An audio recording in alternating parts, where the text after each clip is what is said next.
स्वाधीनता दिवस है।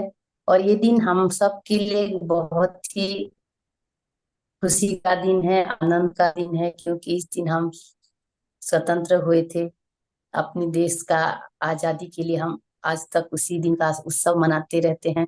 और ये स्वतंत्रता तो हमें मिल गई है, लेकिन आज हमें ये सोचना पड़ता है कि क्या हम पूर्णतः स्वतंत्र हैं? आज हम अपनी आत्मिक स्वतंत्रता को पा चुके हैं क्या? तो थोड़ा सा आज हम गौर करते हैं इन सब के बारे में।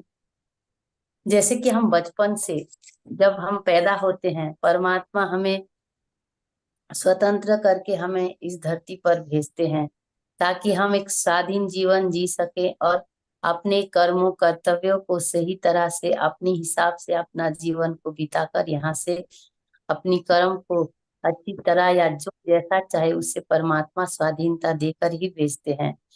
लेकिन जैसे ही हम पैदा होते हैं, बचपन से हम अपनी आत्मिक स्थिति को तो भूल ही जाते हैं और इस दैहिक स्थिति में ही हम सदैव रहने लगते हैं।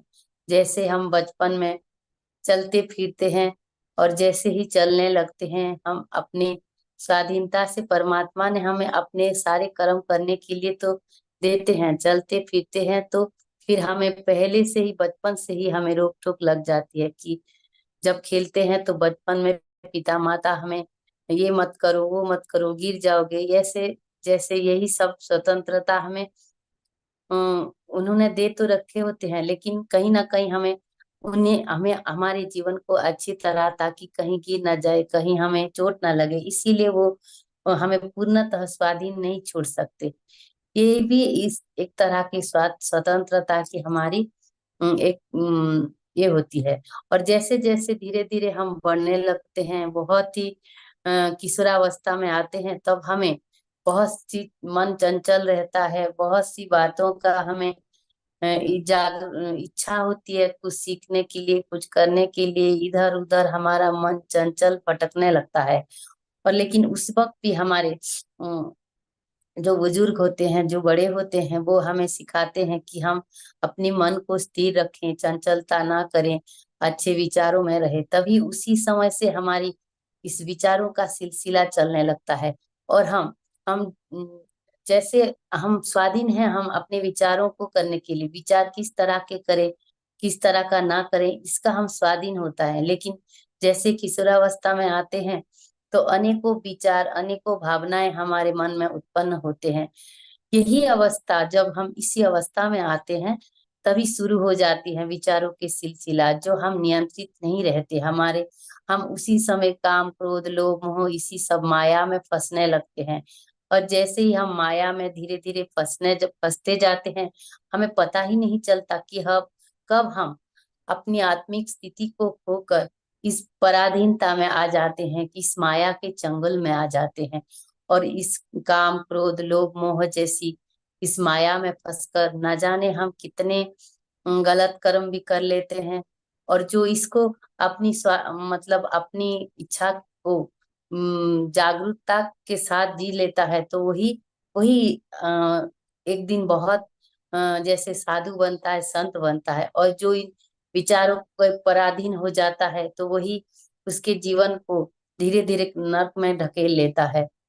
जैसे कि हम क्रोध में आते हैं, जानते हैं कि क्रोध बहुत गलत है, जिसकी क्रोध करने से हम हमारे लिए बहुत हानिकारक है, दूसरों के लिए भी वो अम, अच्छा नहीं है, लेकिन फिर भी हम बार बार उस गलती को दोहराते ही रहते हैं, क्योंकि हम उसकी चंगुल में पूरी तरह से फंस जाते हैं।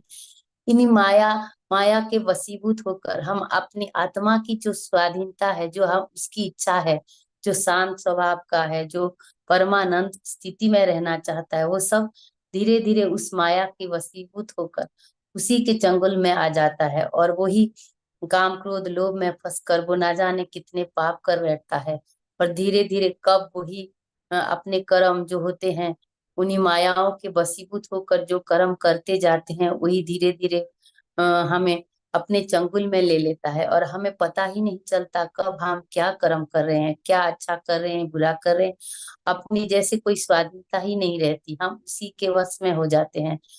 और लेकिन और जैसे भी हम इन्हीं विचारों के साथ बड़े होते हैं। फिर हमें बहुत सारे दायित्व भी आ जाते हैं जो हमें कर्म बंधन से बांध लेते हैं। कुछ ऐसे होते हैं कि जिससे हम मुक्त होना चाहें तो भी नहीं मुक्ति पाते हैं। जैसे कि जैसे जैसे हम बड़े होते हैं, वैवाहिक जीवन में बनने लगते हैं, तो हमारी पारिवारिक दायित्वें बढ़ जाती है, जिनके कारण भी हम कई तरह से अपनी स्वाधीनता खो बैठते हैं।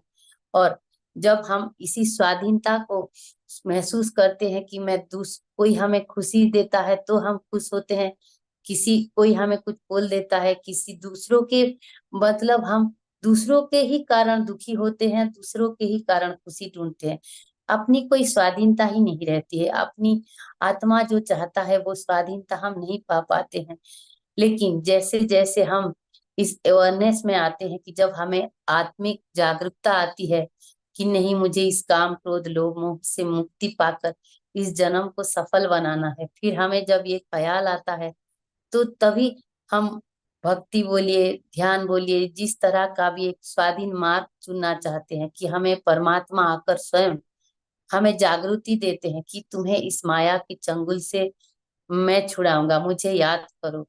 या तो परमात्मा बोलते हैं मेरा नाम जपो। जब हम भक्ति मार्ग में होते हैं तो परमात्मा के सहारे, उनकी याद के सहारे हम इस माया के चंगुल से खुद को निकालने की प्रयास करते हैं, माला जपते हैं, पूजा पाठ करते हैं, भजन करते हैं, और धीरे धीरे हम इन विकारों से मुक्ति का मार्ग ढूंढते हैं। और जैसे जैसे हम ध्यान में आते हैं तो इसी ध्यान के अंदर हम ये जानते हैं कि हमारे अंदर ही हमारी स्वाधीनता छुपी है। इस माया के चंगुल से हमें खुद को बाहर निकालने की जो चेष्टा हम बाहर कर रहे हैं, वो तो मेरे अंदर ही है। जो सिकलियां मुझे चारों ओर से बंधा हुआ है, मैं खुद, मेरे पास उस ताले का चाबी मेरे अंदर ही है। और जब इस ताले को खोलने की हम कोशिश करते हैं, और जैसे ही हम खुद को जानने लगते हैं कि ये माया मुझे वशीभूत नहीं कर सकता, मेरे अंदर इतनी शक्ति परमात्मा ने देकर भेजा है कि मैं इस दीवार को खुद तोड़ सकती हूँ, इस दीवार को खुद ही गिरा सकती हूँ। और जैसे जैसे हम ध्यान करते हैं, हम खुद की पहचान कर पाते हैं कि मैं उस सच्चिदानंद की, वही शक्ति मेरे अंदर है, वही गुण मेरे अंदर है जो इस काम क्रोध लोभ मोह से मुझे मुक्ति दिला सकती है। और मैं जब सच्चिदानंद का ही स्वरूप हूँ, तो क्यों मैं इस माया में पड़ूं, क्यों मैं इस काम क्रोध लोभ मोह में वशीभूत होकर अपने कर्मों को इस तरह से बनाऊं कि मैं धीरे धीरे इस सांसारिक बंधनों में बांधते हुए जन्म मरण के चक्र में बार बार आऊं और इस धरा में दुख भोगूं। इसी इसी विचार जब हमारे अंदर आता है और जब हम ध्यान भक्ति करने लगते हैं, तो हम धीरे धीरे इन माया की चंगुल से अपने आप को बचा लेते हैं। और जैसे कि काम क्रोध लोभ मोह से अपनी मुक्ति मिलती है, तब धीरे धीरे अपनी आत्मा उसकी असली स्वरूप में आता है।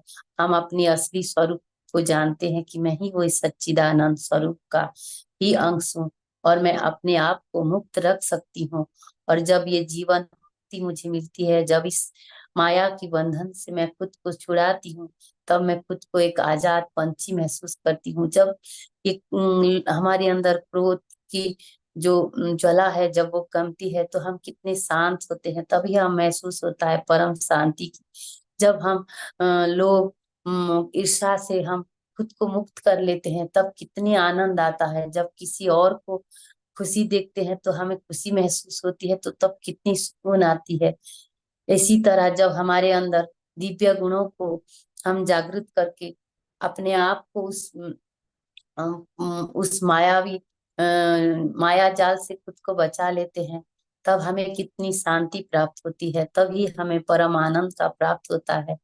तो हम जितना हो सके अपने आप को इस ध्यान में आके अपने जीवन को वही अपनी आत्मिक स्थिति को अपने असली स्वरूप में लाकर उसे इन्हीं चंगुलों से आजाद करें, तभी जाकर हम अपनी आत्मिक स्वतंत्रता पा सकते हैं।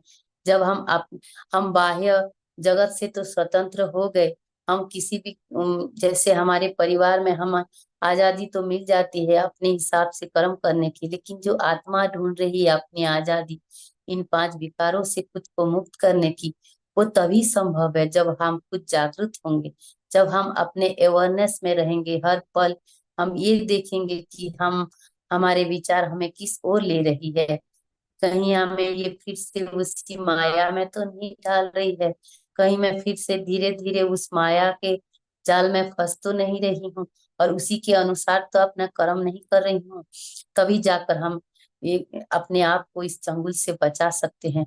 और जैसे जैसे हम ध्यान करते हैं, जितना ज्यादा ध्यान करते हैं, हमारे अंदर की वो दिव्यता, दिव्य गुण बढ़ने लगती है, और हम धीरे धीरे इस माया से स्वतंत्र हो जाते हैं, और खुद को एक आजाद पंछी की तरह अपने आप को उस परमानंद की स्थिति में पाते हैं। और हम इस जन्म मरण की जो इस जन्म मरण की चक्र से हम खुद को मुक्त करके उस परमानंद के पास लीन हो जाने की जो मुक्ति हमें मिलती है, तभी हमारी आत्मा को संतुष्टि मिलती है, और यही होती है सच्ची स्वतंत्रता।